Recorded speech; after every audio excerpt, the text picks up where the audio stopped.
突然一阵巨响，窗棂碎裂，黑衣刺客闯入，利剑直射而来。萧凌渊护着我躲开，将我藏在床榻后。一场厮杀后，陈统领带人制服了刺客。我脸色苍白，虽习过武艺，但从未见过这般血腥场面。清渊，别怕。他轻拍我的脸，我为他包扎伤口时，他说：“本王不知这些人会找来，以后不会了。”萧凌渊，你是摄政王，我不过普通女子，求你放过我，我不想过这样的日子。这是第2次看他遇刺，我还未为母亲报仇，还未报韩家大恩。他目光如刀般锋利地看着我，我别开脸不去看萧凌渊那锋利的目光。他突然从腰间抽出匕首拍在桌上，可以给你机会，拿刀杀了我。你的意思是不放我走了？我咬紧牙关，除非我死，否则我放不开你。他目光平静，这不是敷衍。我无力地坐下。我回京城是为了报仇，却不想把自己推入了更深的漩涡。他给我披上外衣后离开，不久端来一碗粥。清渊，吃些东西。我别过脸去，但在他和陈统领的劝说下，还是吃了。我现在摆脱不了他，只能等报完仇后逃到他找不到的地方。我叫骆清渊，15年前，我亲眼看着继母将我推下悬崖。那一年我才3岁，若不是太傅大人路过救下我，我早已葬身山野。从那以后，我在太傅府长大，一直以为自己是将军府遗弃的女儿，直到我发现我竟是太傅府失踪的小姐，而我的亲生父亲将军大人正是害死我生母的凶手之一。如今我回到将军府，只为一个目的，查清当年真相，为母亲报仇，却不想一次意外救人，惹上了京城最危险的男人摄政王萧凌渊。他夺走我母亲的遗物，又要我做他的伴读，现在他甚至要我嫁给他。这个男人到底想要什么？京城正值暮春，马车缓缓驶过街巷，我掀开车帘，看着路边新绿。15年了，这座城依旧繁华如昔。小姐，将军府快到了，车夫提醒道。我冷笑，那个抛弃我的父亲，如今认我不过因为我是太傅府养女罢了。当年若不是太傅大人路过救下我，我早就死在深山了。马车停在一处宅院前，我去取了定国公府托付的信件，准备离开时，看见一个锦衣公子在追一个孩童，我一时冲动撞向那人，想帮那孩童逃脱，不料那人身手极好，反将我扣在怀中。好香！他低头嗅着我的发，目光阴鸷，我心跳漏了一拍，惹了不该惹的人。一辆马车疾驰而来，他将我扛上车，那是自探军情的矮个细作。他冷冷道，我这才明白闯了大祸。他开始动手动脚，我掏出匕首抵住他，但他3两下就夺了我的刀，还把他拆成了零件。外面传来喊杀声，记住，本王叫萧凌渊，你是我的人了，我会再来找你。他在我耳边低语后，放我离开。我回到将军府，看着上手那个正品茶的中年男人，他眼中哪有半点思女15年的痛惜。父亲，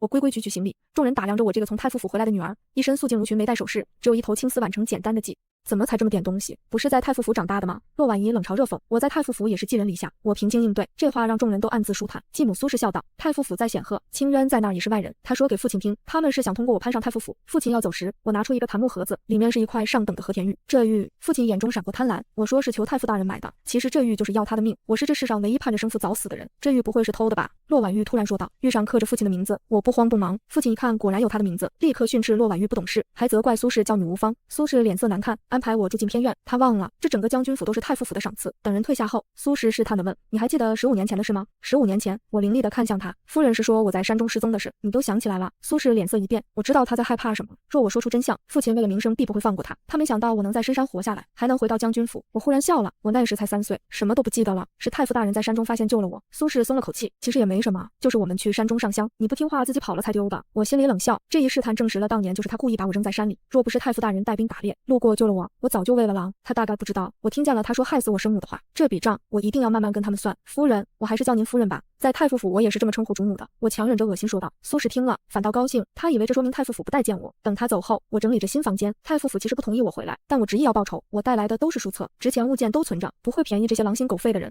我去找了杜姨娘，她很年轻漂亮，但不似其他姨娘那般富贵。我一眼就看出她戴的都是假玉。杜姨娘的首饰都是仿的吧？父亲给别人都是真品，为何单给您买假的？她惊慌失色，原来她变卖首饰就近娘家，一直带着仿品。我给了她20两银子，这钱花的值。对穷苦人来说，你帮他，他就会为你卖命。大小姐要小心夫人和几位小姐。临走时她提醒我，我知道我找对了盟友。我躺在床上翻看书册，摸了摸空空的颈肩，想起那个锦衣公子摄政王萧凌渊。他虽不认得我，但我在太傅府时常听人提起他的事迹。他放我走时，顺走了我母亲留给我的玉佩，这是逼我去找他吧？但我回来是报仇的，不能再招惹他。玉佩的事只能从长计议。在将军府住了几日，我渐渐了解这些人。骆婉玉和骆婉仪虽常找麻烦，但都很怕父亲这个贪得无厌的人。早膳时，大姐骆婉柔穿着宫中赐嫁的云锦襦裙下楼，骆婉玉立刻抱怨苏氏偏心，你要是像你大姐一样争气，在翰林院当差，还和兵部侍郎家公子来往，我也给你买。苏氏说，父亲对攀上朝廷重臣很是期待。我故意称赞骆婉柔的衣裳，伸手想摸，骆婉仪立即打掉我的手，这可是宫中御赐的云锦，你这乡野丫头肖想不起。太傅府连件像样衣裳都不给你做，我吃住太傅府的，哪好意思要更多？我轻声说，其实太傅府给我的东西都留在别院了。吃完早膳，我拿出太学的公名和翰林院的举荐信，父亲一看，立刻兴奋起来，你还说太傅府不看重你，这翰林院没有关系，根本进不去。他激动地说，我知道他又在盘算利用价值。看着众人嫉妒的脸色，我满意的告辞，父亲却叫住我，给了20两银子去买几件像样衣裳，别给太傅府丢人。阿爹，3个女儿顿时不满，苏氏气得胸口起伏，几个姨娘则是艳羡。父亲瞪着他们，你们买衣裳花的还少，清渊在外头风光，你们不也有面子？他看着骆婉柔的新衣裳，忽然说：“把衣裳脱给你妹妹，她今日要进宫面圣。”阿爹！骆婉柔尖叫：“这可是宫中御赐的衣裳，我还要穿去赴宴，你衣裳最多还怕没得穿？”父亲重重放下茶盏，骆婉柔咬牙将衣裳摔在我脸上，我默不作声的接过，心里冷笑。出了将军府，我立刻把那件花里胡哨的衣裳扔给丫鬟。在太傅府，这种款式我看都不会看一眼。太傅府的衣裳都是宫中绣房亲制。我从包袱里拿出一件月白色暗纹锦缎长裙，腰间系着一条镶嵌碎玉的银丝带，就这一条腰带就抵得上几家铺子的价钱，却让简单的衣裳立刻显得高贵典雅。到了宫门外，我看见骆婉柔正和几个官家小姐说笑，他们看我的目光带着轻蔑，想必是听说了我这个乡野来的妹妹，姐姐的衣裳很衬你。骆婉柔假意夸赞：“是吗？我觉得太俗气，就让丫鬟拿去当抹布了。”我淡淡道。骆婉柔脸色铁青，这时太监尖声喊道：“娘娘有旨，宣将军府大小姐骆清渊觐见。”我从容上前，众人窃窃私语，不知太后为何单独召见我这个刚回京的妓女。刚进殿门，就听见一道熟悉的声音：“这不是早上那个小美人吗？”我抬头，只见萧林渊正倚在龙椅旁，嘴角带着玩味的笑。“臣女骆清渊参见太后娘娘，参见摄政王殿下。”我恭敬行礼，眼角余光瞥见萧林渊玩味的目光，免礼。太后慈祥地说：“听说你在太傅府长大，还考取了太学功名，是托太傅大人的福。太傅常在哀家面前夸你聪慧。”太后笑道：“今日召你来，是想让你在翰林院任职。”我心中一惊，翰林院是皇家书院，历来只收男子，太后这是要破例？萧林渊挑眉，女子入翰林，恐怕不合规矩，有何不合？太后不悦，清渊既有才学，又是太傅亲自举荐，为何不可？萧林渊意味深长地看着我，既然太后做主，本王自然没意见，只是这位小姐身上的香味，本王很是熟悉。我心中一凛，她这是在暗示早上的事。王爷说笑了，我淡然道：“太傅府用的都是宫中御赐的香料，王爷在宫中常闻，自然熟悉。”太后闻言更加满意，清渊说的对，来人赐座。我谢恩入座。萧林渊的目光一直若有似无地落在我身上，让我如坐针毡。听说你母亲早逝？太后忽然问。是，我低声道。可怜见的。太后叹息，你与哀家年轻时很像，这样以后你就留在宫中陪哀家说话解闷吧。我心中大喜，能得太后青睐，对我的复仇计划大有帮助，多谢太后恩典。我恭敬叩首。萧林渊眯起眼睛，太后这是要给本王找个伴读，你这孩子整日只知道操练兵马，也该读书了。太后嗔怪道。我暗暗叫苦，这下可好，不但要面对萧林渊，还要做他的伴读。既然太后做主，那就请清渊小姐明日到摄政王府书房报道。萧林渊笑得意味深长，我心中暗叫不好，去他的府邸，这不是羊入虎口吗？王爷，臣女觉得还是在太后宫中读书为好。我试图推脱，萧林渊故作为难，本王军务繁忙，哪有空常来后宫？不如清渊小姐来王府也好，就近指点。太后欣然应允，这样甚好。清渊，你就帮哀家好好教导这孩子。我只得应下。出了宫门，骆婉柔等人早已等在那里。妹妹好大的福气，竟能做摄政王的伴读。骆婉柔阴阳怪气地说：“是啊，不知用了什么手段。”骆婉仪冷笑，我懒得理会他们，径直上了马车。回府后，父亲和苏氏立刻把我叫去。清渊，你要好好把握这个机会。父亲难得和颜悦色。苏氏也笑道：“摄政王年纪也不大，若是夫人……”我打断他，我只是去教书，还请慎言。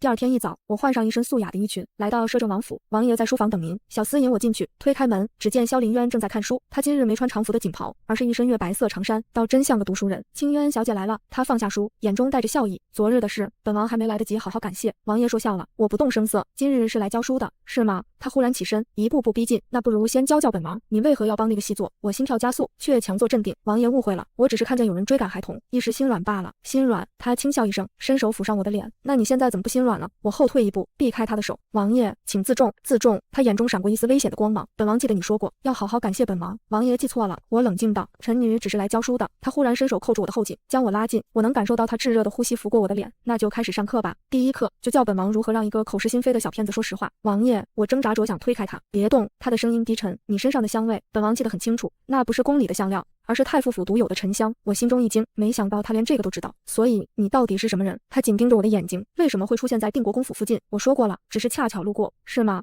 他冷笑，那你可知道那个细作后来说了什么？我心跳漏了一拍，那个细作被抓住了。他说，萧林渊在我耳边低语，有人指使他去定国公府偷一份密函，而那个人用的正是太傅府的沉香。我强忍着心慌，王爷是在怀疑臣女，本王只是很好奇。他松开我，转身走到书案前，一个深闺女子为何会在那个时候出现在那里？我暗暗松了口气，看来他还不确定是我。既然王爷这么怀疑，那臣女告退。我转身要走，站住。他的声音不容置疑，本王说过，你是来教书的。这节课还没上完，我只得停下脚步。他拿起一本书来，给本王讲讲这孙子兵法。我接过书，心中却在思索，那个细作到底说了什么？我必须尽快想办法探听消息。兵者，诡道也。我翻开孙子兵法，故能而示之不能，用而示之不用。说得不错。萧林渊意味深长地看着我，就像有些人看似柔弱无害，实则暗藏锋芒。我心中一凛，继续讲解：是以兵之行，象水也，水之行必高而趋下。清渊小姐对兵法很是熟悉啊。他打断我，在太傅府也常读这些，太傅大人藏书丰富，臣女略有涉猎，是吗？他忽然凑近，本王倒觉得你不只是略有涉猎，你对兵法的理解不像是单纯读书所得。正说着，外面传来脚步声，一个侍卫快步进来。王爷，定国公府的密函找到了。萧林渊眼中金光一闪，在何处？在城南一处宅院。侍卫看了我一眼，说下去，那宅院是太傅府的产业。我心跳加速，那是我的别院，幸好重要的东西都藏在密室里。有意思。萧林渊冷笑，看来太傅府也不太平啊。王爷，我急道，太傅府上下数百口人，或许是有人借机生事，还请王爷明察，本王自然会查个水落石出。他意味深长地说，今日就到这里吧，明日继续。我松了口气，匆匆告退。刚出摄政王府，就看见一个小乞丐递来纸条，姑娘，给口饭吃吧。我扔给他一块碎银，接过纸条，打开一看，上面写着细作已招，当心，是太傅府的人传来的消息，我必须尽快回别院一趟。小姐，回将军府吗？丫鬟问。不，去城南。我吩咐道，得在萧林渊的人搜查前把东西转移。我心跳加速，他怎么会提起这事？臣女不知此事。你当然不知道。他意味深长地说，因为你那时才3岁，对吗？我强忍着心慌，王爷这是什么意思？没什么。他忽然笑了，本王只是觉得你和太傅府的关系似乎不只是养女这么简单。王爷多心了，是吗？他走到我面前，那本王问你，你可知道太傅府的沉香从何处来？我一愣，这个问题太突然，听说是西域进贡的。错。他冷笑，那是太傅夫人亲手调制的，而这个方子只传给他的亲生女儿。我心跳几乎停止，他怎么会知道这个？王爷说笑了，我勉强笑道，太傅夫人早逝，臣女从未见过她，是吗？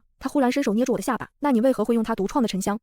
我一时语塞。本王查过了。他目光如炬。15年前，太傅府的小姐并非失踪，而是被人害死了。我瞳孔一缩，他竟查到这个地步。同年，将军府的3小姐也在深山失踪。他继续道，太傅大人恰好路过，救了一个与死去女儿年纪相仿的女童。王爷想说什么？我强自镇定。你说你3岁时失忆，可你身上的一切都在证明你就是太傅的亲生女儿。他冷笑，你回将军府不过是为了查当年的真相吧？我沉默不语。他已经猜到了这么多，再狡辩也无用。本王很好奇。他松开我，你既是太傅的女儿，为何要冒充将军府的弃女？王爷既然查得这么清楚，想必也知道原因。我抬眼看他，你想查将军府与定国公府的勾结？他眯起眼睛，所以才会在定国公府附近徘徊。王爷要抓我吗？我平静地问。他忽然大笑，抓你？本王若想抓你，还用等到现在？那王爷想怎样？合作？他意味深长地说，本王也想查清定国公府的事，不如我们联手如何？王爷为何要和臣女合作？我警惕地问。因为你手里有本王想要的东西。他意味深长地说，比如那些密函。我心中一惊，他知道密函在我这里，臣女不明白王爷的意思。别装了。他冷笑，本王早就知道，这些年你一直在暗中收集证据，你想查的不只是将军府，还有定国公府。我沉默片刻，问王爷又为何要查定国公府？因为他们勾结外敌，意图谋反。萧林渊眼中闪过寒光，本王已经盯了他们很久，只是一直没有确凿证据，所以王爷需要我手里的密函。不止如此，他走近一步，本王还需要你的身份，你既是太傅的女儿，又是将军府的3小姐，能同时接触到两边的消息。我冷笑，王爷就不怕我是在演戏，故意接近你？你若是演戏，就不会在发现密函被找到后这么快赶来别院。他目光如炬，你是真的在查这件事？我沉默良久，终于开口，王爷想要什么条件？很简单，他说你配合本王调查，本王帮你报仇，就这样。我不信，当然不止。他忽然伸手抚上我的脸，你若答应，本王还可以给你一个身份，让你不必再躲躲藏藏。什么身份？摄政王妃。他轻声说。我猛地推开他，王爷说笑了，本王从不说笑。他神色认真，你若嫁给本王，就能名正言顺地进出各府，没人会怀疑摄政王妃的身份。我没有立即回答，这个提议太过诱人，但我不能轻易相信任何人，即便是这个自称要帮我的摄政王，请容臣女考虑。我最终说道，他也不强求，本王给你3日时间。说完转身离去，留下我一人在书房。我整理了一下思绪，决定先去查探兵部的消息，毕竟将军府和定国公府的勾结，兵部不可能毫不知情。我刚从摄政王府出来，就听见前方传来一阵喧哗，只见兵部衙门方向浓烟滚滚，火光冲天，走水了，走水了！街上行人惊慌奔逃。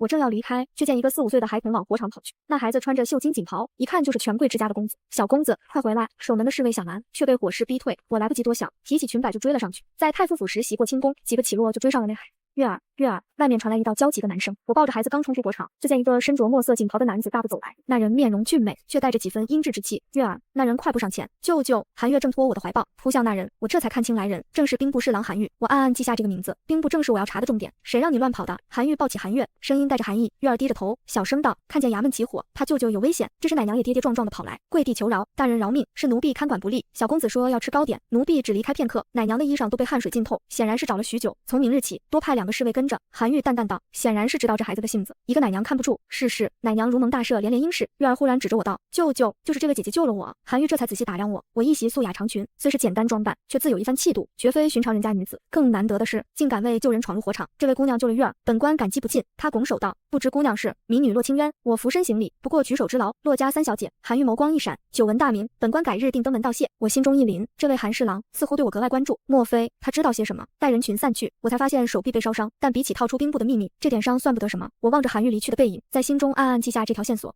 这场大火或许不是偶然，姐姐受伤了。韩月忽然指着我的手臂惊呼，那处烫伤已经泛起了水泡，看着确实有些骇人。无妨，一点小伤而已。我轻声安慰她，这孩子天真可爱，倒是让我想起自己小时候。韩玉眉头微皱，骆小姐为救院受伤，本官岂能坐视不理？来人，去请太医，不必麻烦。我刚要推辞，姐姐一定要看大夫。韩月拉着我的衣袖，不然月儿会很难过的。我无奈，只得应下。韩玉亲自陪我去了太医院，一路上她若有所思地打量我，似乎在思索什么。太医很快为我处理了伤口，上了药，小姐要避水3日，否则容易留疤。多谢太医。我起身要走，却被韩玉叫住。本官送骆小姐回府。她的语气不容拒绝。马车上气氛有些凝重，我能感觉到她在试探什么，但我必须小心应对。这位兵部侍郎恐怕知道的不少。刚到将军府门前，就见一辆华贵的马车疾驰而来，车帘掀开，露出萧凌渊那张俊美的脸。本王的伴读竟在这儿。他意味深长地看了眼韩玉，兵部这把火烧的可真是时候。我心中一凛，这场大火果然不简单。王爷，韩玉拱手行礼，眼中却闪过一丝锐利。萧凌渊下了马车，大步走来，骆小姐，本王正要找你议事。不等我回应，他已经扣住我的手腕，那力道不重，却让我无法挣脱。王爷，我刚要开口，怎么你要拒绝本王？他凑近我耳边，声音危险，还是说你更愿意和韩大人待在一起？我暗叫不好，这位摄政王这是吃醋了。臣女不敢。我低声道，只是今日受了些伤。受伤？他眸色一沉，目光落在我的手臂上。谁干的？是救人时不小心。本王说过，你是本王的人。他冷冷打断我，以后这种事不许做了。我心中又气又急，这男人凭什么管我？可他已经拉着我上了马车。临走前，他意味深长地看了眼韩玉，韩大人，兵部的事，本王改日再与你细谈。马车里，他仔细检查我的伤口，神色阴沉。这么大的伤，就为了救个孩子，那是人命关天的大事。我不服气，你的命就不是命了。他忽然捏住我的下巴，本王给你3日考虑婚事，你就这么糟蹋自己？我不许拒绝。他霸道地打断我，从今日起，你的安危由本王说了算。我正要反驳，马车忽然停下，原来已到了太傅府。我本想直接回将军府，但他执意要亲自确认我的伤势，无奈之下，我只得随他前去。萧凌渊停下脚步，手臂环住我的腰，脸上带着邪魅的笑。他看向一旁的侍卫陈统领，定国公府那边起火了。我瞪他一眼，果然，他不信我说的话。是王爷，定国公府走水，幸得骆小姐救了定国公大人的幼孙。陈统领道。我点头默认。萧凌渊立即扯我的衣袖，你说受伤了，让本王看看。不必了，韩大人已请太医处理过。我拍开他的手，韩大人，他眯眼，清渊，离那地方远些，你也不简单，我该离你远些才是。我反驳，他自己就不是善类，还说别人。他笑道，无妨，本王离你近些就是。说着从袖中取出一条玉链，我接过一看，是母亲的遗物。定睛细看，玉链上多了个刻着凌渊2字的玉坠。无耻，我要去扯。他握住我的手，这是一体雕琢，强拆会碎。我气急，却无可奈何，挣扎时碰到伤处，不由倒抽凉气。他神色一变，拉过我的手臂查看，不是说伤势不重，本就不重。太医说好生调养便是，你总爱多管闲事。他直直盯着我，从初见起就是如此，若不多管闲事，也不会救了太后娘娘。人命关天，岂能见死不救？他目光柔和，明日本王陪你去太医院，我自己去便是。你若敢逃，本王就去将军府。他威胁道。我连忙应下。他在我脸上偷亲一口，我气得说不出话。到了他的别院，是座雅致的2进院落，这是本王的别院，喜欢吗？他问。你带我来做甚？睡觉。他抱我进内室，我惊慌失措。你敢轻薄我，我必杀了你。他将我放在床榻上，自己也躺下。很快传来均匀的呼吸声，看来是真的累了。我正要起身，他翻身搂紧我，别动，困。不知不觉我也睡着了。忽然一阵巨响，窗棂碎裂，黑衣刺客闯入，利剑直射而来。萧凌渊护着我躲开，将我藏在床榻后。一场厮杀后，陈统领带人制服了刺客。我脸色苍白，虽习过武艺，但从未见过这般血腥场面。清渊，别怕。他轻拍我的脸，我为他包扎伤口时，他说，本王不知这些人会找来，以后不会了。萧凌渊，你是摄政王，我不过普通女子，求你放过我，我不想过这样的日子。这是第2次看他遇刺，我还未为母亲报仇，还未报韩家大恩。他目光如刀般锋利地看着我，我别开脸不去看萧凌渊那锋利的目光。他突然从腰间抽出匕首拍在桌上，可以，给你机会，拿刀杀了我。你的意思是不放我走了？我咬紧牙关，除非我死，否则我放不开你。他目光平静，这不是敷衍，虽然相识不久，但感情与时间无关，真该感到荣幸，能被堂堂摄政王看上。我无力地坐下，我回京城是为了报仇，却不想把自己推入了更深的漩涡。他给我披上外衣后离开，不久端来一碗粥。清渊，吃些东西。我别过脸去，但在他和陈统领的劝说下，还是吃了。我现在摆脱不了他，只能等报完仇后逃到他找到的地方。送我回将军府时，他叮嘱，明日上午我来接你去太医院。回到府中，苏氏立刻质问我去向，骆婉仪更是说看见我与男子同乘马车，他们在父亲面前添油加醋，说我行为不检点。父亲大怒，正要责罚，丫鬟急匆匆进来，老爷，摄政王殿下在门外，说要见小姐。厅内瞬间安静，我心中冷笑，不知萧凌渊是否听到了这些人对我的诬陷。摄政王在门外，这句话让厅内所有人屏住呼吸。父亲连忙将家法递给下人，亲自去迎接。苏氏气得不轻，掐了骆婉仪一把，蠢货，事情都没弄清就胡说，这下等着你父亲收拾你们吧。父亲领着萧凌渊进来时，满脸谄媚，王爷驾临，真是蓬荜生辉。萧凌渊目光落在我身上，骆小姐为救人受伤，本王理应来看看。随即命人抬进几箱名贵补品。骆婉柔见状，立刻端茶上前，王爷请用茶。其实也不是什么大事，换作是谁都会出手相救。萧凌渊的脸冷了下来，骆大小姐可曾见过令妹的伤？也确定那是小伤。骆婉柔的笑容僵在脸上，他们根本不知我伤势如何。骆小姐为何不说话？萧凌渊问道。我不敢。我看了苏氏母女一眼，今日王爷送我去太医院，姐姐们就来告诉父亲说我与男子厮混，我自然要谨言慎行。萧凌渊冷笑着起身离去。我送他到门口，他转身道，对不起，本想来看你，反倒给你添了麻烦，这不是你的错，是我这家态势快。我冷笑回到厅内，众人齐齐刷刷看向我，仿佛我能救他们于水火。你和王爷说了什么？父亲急切地问。我冷冷看向他们，没说什么。洛清渊，你是不是故意的？苏轼指着我怒斥，你大姐不过是为你好，你却怀恨在心，心肠如此歹毒。我冷眼看着他的表演，洛婉仪分明想害我，现在苏轼却颠倒黑白。大人正在气头上，我若贸然开口，只怕适得其反。我平静道，他今日来府上，不过是因我救了人罢了。父亲觉得有理，语气缓和，那你说该如何是好？你大姐好不容易在翰林院谋的差事，明日我亲自去定国公府赔罪。我说，既然救了他的亲眷，他总该给这个面子。